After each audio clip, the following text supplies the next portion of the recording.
स्वागत दोस्तों आपका अपने चैनल से बड़ी खबर के साथ सामने होते हैं। चलेंगे सबसे पहले सबसे बड़ी आपको बताएंगे दोस्तों, बिहार विधानसभा चुनाव के नतीजे सामने आने के बाद सरकार बनाने की कवायद लगातार शुरू हो चुकी है और ऐसे में नीतीश कुमार पहुंचे थे राज्यपाल से मुलाकात करने के लिए। सबको लगा इस्तीफा देंगे, लेकिन हो गया बड़ा खेला। बताएंगे क्या है पूरा मामला दोस्तों, नीतीश कुमार कैसे बीजेपी को लेकर अविश्वास जता रहे हैं दोस्तों, और भारतीय जनता पार्टी की चाल से पहले एक बड़ा कार्ड खेल गया नीतीश कुमार। बताएंगे क्या है पूरा मामला। इसके साथ में कांग्रेस पार्टी ने भी दे दिया मुख्यमंत्री बनने का बड़ा ऑफर। बताएंगे क्या है डिटेल में पूरी जानकारी। इसी के साथ में एक एक करके चलेंगे आज के सारी बड़ी खबरों की तरफ। लेकिन उससे पहले अगर आप भी मानते हैं कि बिहार के विधानसभा चुनाव में नतीजे जो भी हो लेकिन तय करेंगे नीतीश कुमार की महागठबंधन या एनडीए की बनेगी सरकार। अगर आप भी मानते हैं कि नीतीश को अगर 5 साल तक बिना रुकावट के सरकार में रहना है तो महागठबंधन ही एकमात्र विकल्प बचा हुआ है। तो इस वीडियो को लाइक करके लाल बटन दबाकर चैनल को सब्सक्राइब करके बेल आइकन तो दबाकर कमेंट बॉक्स में आप लिखकर जरूर बताएगा दोस्तों, अगर आप भी मानते हैं कि नीतीश कुमार को महागठबंधन के साथ रहना चाहिए ताकि नीतीश 5 साल मुख्यमंत्री के पोस्ट पर बने रहे, वरना भारतीय जनता पार्टी नीतीश कुमार को बीच रास्ते में ही मुख्यमंत्री के पोस्ट से हटा देगी दोस्तों। और भारतीय जनता पार्टी के साथ साथ उनके सहयोगी को मिला जुलाकर जैसे तैसे बीजेपी जोड़ तोड़ करके 123 का आंकड़ा जुटा सकती है। इसलिए जरूरी है कि नीतीश कुमार पहले ही सरकार में महागठबंधन को शामिल करे, उसके बाद जो कुछ समर्थक बीजेपी के साथ जा सकते हैं उनको नीतीश अपने साथ में लेकर आए। और भारतीय जनता पार्टी और चिराग पासवान के गठबंधन के बावजूद स्थिति इस तरीके की ना बन पाए कि बीजेपी अपने दम पर मुख्यमंत्री बनाए। इसीलिए नीतीश कुमार को सचेत रहने की जरूरत है। लिखकर जरूर बताएगा। चलते हैं सबसे पहले सबसे बड़ी ब्रेकिंग न्यूज अपडेट की तरफ दोस्तों, जहां पर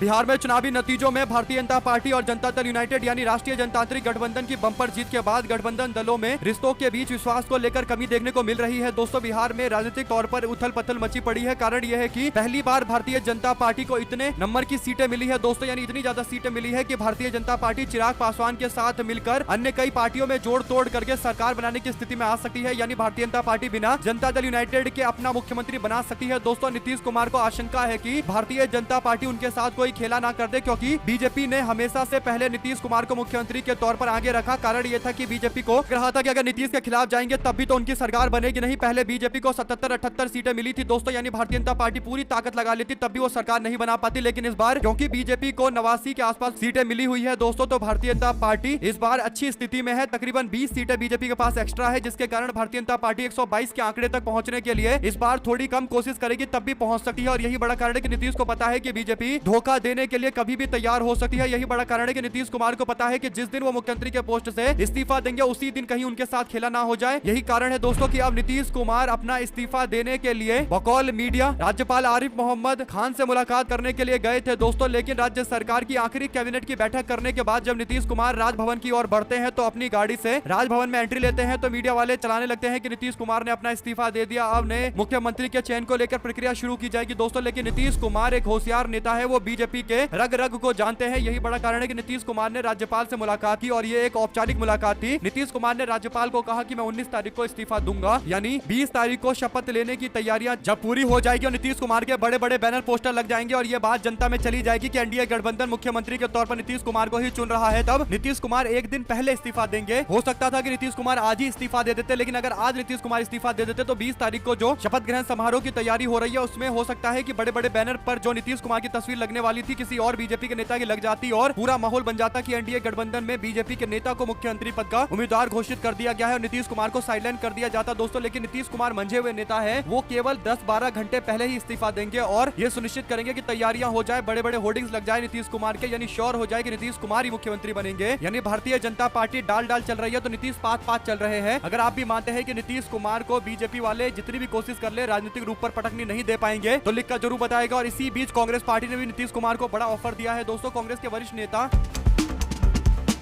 राशिद अल्वी ने नीतीश कुमार को लेकर बीजेपी को नीतीश के बिना सरकार बनाने के लिए 2-4 विधायकों की जरूरत है यह बयान देते हुए कहा कि भारतीय जनता पार्टी नीतीश कुमार से इतर खुद की सरकार बनाने के प्रयास में जुटी पड़ी है, जेडीयू को तोड़ने के भी प्रयास चल रहे हैं। राशिद अल्वी ने कहा कि नीतीश कुमार को बीजेपी के साथ नहीं बल्कि महागठबंधन के साथ मुख्यमंत्री पद की दावेदारी कर देनी चाहिए। नीतीश कुमार अगर मुख्यमंत्री के तौर पर महागठबंधन के नेता बनकर सामने आएंगे, यानी महागठबंधन के मुख्यमंत्री पद के नेता बनकर सामने आएंगे तो फिर उनके पास आराम से मेजोरिटी का नंबर हो जाएगा, क्योंकि एआईएमआईएम ने भी साथ देने का ऐलान किया है और AIMIM महागठबंधन सब मिलकर नीतीश को आराम से बहुमत का आंकड़ा पार करवा देंगे। और जीतन राम मांझी के साथ में तो नीतीश कुमार की वैसे भी नजदीकियां चलती है और नीतीश को केवल जीतन राम मांझी को उप मुख्यमंत्री का एक पोस्ट देना है। एक पोस्ट अगर ज्यादा होगा तो उपेंद्र कुशवाहा को भी दे देंगे और उसके बाद महागठबंधन के साथ सरकार बना लेंगे तो कोई दिक्कत नहीं आएगी। यानी नीतीश कुमार को अब देखना है कि उन्हें किसके साथ रहना है, किसके साथ नहीं रहना है, क्योंकि अगर एक बार भारतीय जनता पार्टी ने अपना मुख्यमंत्री का शपथ करवा लिया तो उसके बाद आप लोग जानते हैं कि जनता दल यूनाइटेड को तोड़ दिया जाएगा बिहार के अंदर में और अन्य पार्टियों में के अंदर भी तोड़फोड़ मचाई जाएगी दोस्तों, क्योंकि पुलिस प्रशासन का पूरा कंट्रोल इनके पास आ जाएगा। इसीलिए नीतीश कुमार को फूक फूक कर कदम रखना पड़ रहा है और नीतीश कुमार को सोच विचार करना पड़ेगा कि आखिर वो आगे क्या करना चाहते हैं। 2 शब्द जरूर लिख बताएगा। हालांकि ऑफर तो कांग्रेस की ओर से दे दिया गया है, महागठबंधन की पार्टियां अलग अलग तरीके से भी ऑफर दे रही है। साथ साथ दोस्तों बिहार विधानसभा चुनाव को लेकर कई सारे ऐसे सहयोग सामने आ रहे हैं जिससे ऐसा लग रहा है कि सहयोग क्या कोई प्रयोग हो सकता है। इन सवालों पर लोग इसलिए खुलकर सामने आ रहे हैं दोस्तों क्योंकि जो आंकड़े हैं वो काफी चौंकाने वाले हैं। दरअसल भारतीय जनता पार्टी के ऐसे कई सारे नेता है जिनके हार की सबसे ज्यादा संभावना थी लेकिन वो जीते और जीत का जो उनका आंकड़ा है दोस्तों वो 1,22,000 के इर्द गिर्द है। तो सवाल और ज्यादा उठते हैं। भारतीय जनता पार्टी के 2 उप मुख्यमंत्री, एक सम्राट चौधरी और एक VK सिन्हा है दोस्तों और दोनों को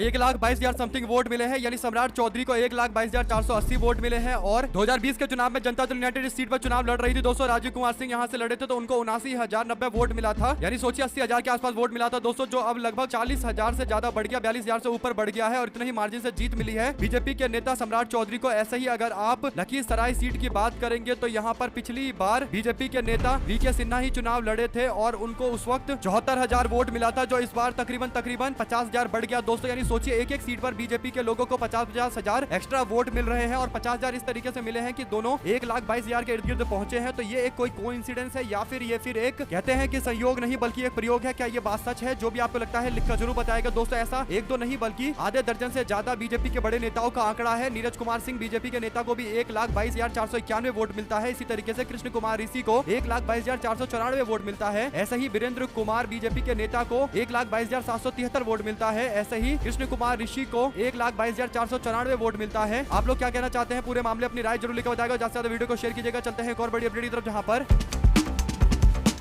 परिहार के विधानसभा क्षेत्र से भारतीय जनता पार्टी के सामने कोई दमदार उम्मीदवार अगर मैदान में होता तो राष्ट्रीय जनता दल को जीत मिल जाती दोस्तों। पिछली बार परिहार विधानसभा सीट पर मात्र 600 वोटों से चुनाव हारी ऋतु जायसवाल को इस बार टिकट दिया गया होता तो वो पक्का जीत हासिल कर लेती। इस बार ऋतु जायसवाल को टिकट देने की जगह दोस्तों ये टिकट किसी तीसरे व्यक्ति को दे दिया गया, जिसके कारण ऋतु जायसवाल यहाँ पर नंबर 2 रही। इंडिपेंडेंट लड़ने के बावजूद यानी स्वतंत्र लड़ने के बावजूद उनको जबरदस्त तरीके का समर्थन मिला। अगर RJD का सिंबल मिलता तो आराम से जीत हासिल कर लेती। 74,000 वोट अपने दम पर निकाल लेना बहुत बड़ी बात होती है। और अगर आप भी मानते हैं कि राष्ट्रीय जनता में जिन लोगों ने टिकट बांटा उन लोगों को सबसे पहले पार्टी से बाहर का रास्ता दिखाना चाहिए या फिर कम से कम उन्हें पोस्ट से सस्पेंड कर देना चाहिए, क्योंकि उन लोगों के टिकट बंटवारे के कारण ही आज राष्ट्रीय जनता दल इतनी बुरी स्थिति में है दोस्तों। अगर आप भी मानते हैं कि कुछ लोग हैं जिनका नाम मीडिया में चल रहा है, जिन पर कार्रवाई सबसे पहले सर्वप्रथम होनी चाहिए तो लिखकर जरूर बताएगा। और अगर आप भी मानते हैं कि तेजस्वी यादव को अपना सलाहकार एक ऐसे व्यक्ति को रखना चाहिए जो लालू यादव जी के टाइम से राष्ट्रीय जनता दल की विचारधारा से जुड़ा हुआ है और पार्टी के हित में हमेशा काम करता आया है, जिसका बैकग्राउंड ही राष्ट्रीय जनता दल के कोर वाला है, यानी जो राष्ट्रीय जनता दल का असली कट्टर समर्थक है, विचारधारा का कट्टर समर्थक है। इसी के साथ में चलते हैं एक और बड़ी अपडेट की तरफ दोस्तों, जहां पर देश भर के अंदर सबसे बड़ी चर्चाएं जो चल रही है दोस्तों वो ये कि क्या अब देश के अंदर EVM और बैलेट पेपर को लेकर जो चर्चाएं चल रही थी क्या वो और तेज होगी, क्योंकि विपक्ष के लोग कह रहे हैं कि हम चाहते हैं कि जो पुराना तरीका था EVM से वोटिंग नहीं बल्कि बैलेट पेपर से वोटिंग कराने का उसे ही वापस लेकर आया जाए, यानी बैलेट पेपर से चुनाव करवाया जाए। और ये ऐसा इसलिए क्योंकि दुनिया भर के कोई भी देश में अगर आप देखेंगे ज्यादातर जो डेवलप देश है दोस्तों वहां पर केवल बैलेट पेपर से ही वोट कराए जाते हैं। कारण यह है कि बैलेट पेपर को किसी भी तरीके से छेड़खानी नहीं की जा सकती, क्योंकि इलेक्ट्रॉनिक का कोई भी डेटा उसमें जुड़ता नहीं है। उसमें व्यक्तिगत तौर पर लोगों की द्वारा किए गए मेहनत यानी 2 लोगों के द्वारा लगाए गए मोहर का ही असर होता है। कई जगह पर तो लोगों के सिग्नेचर करवाए जाते हैं, उसे वेरीफाई किया जाता है, तो इससे प्रमाणिकता होती है कि जिस व्यक्ति ने वोट डाला है वो एकदम सही है। तो ऐसे में सबसे ज्यादा जरूरी है कि बैलेट पेपर की काउंटिंग को सबसे ज्यादा प्राथमिकता दी जानी चाहिए और बैलेट पेपर से ही चुनाव होना चाहिए। हमारे साथ लगातार जुड़े रहने के लिए सभी दोस्तों, भाइयों, बहनों, मित्रों का बहुत बहुत धन्यवाद। आदित्य ठाकरे कह रहे हैं कि बैलेट पेपर की मांग को लेकर राष्ट्रव्यापी कैंपेन चलना चाहिए। क्या आप इस बात का स्वागत करते हैं या कुछ और कहना चाहते हैं? देख रहे थे आपको। जय हिंद, जय भारत। वीडियो को शेयर कीजिए। बहुत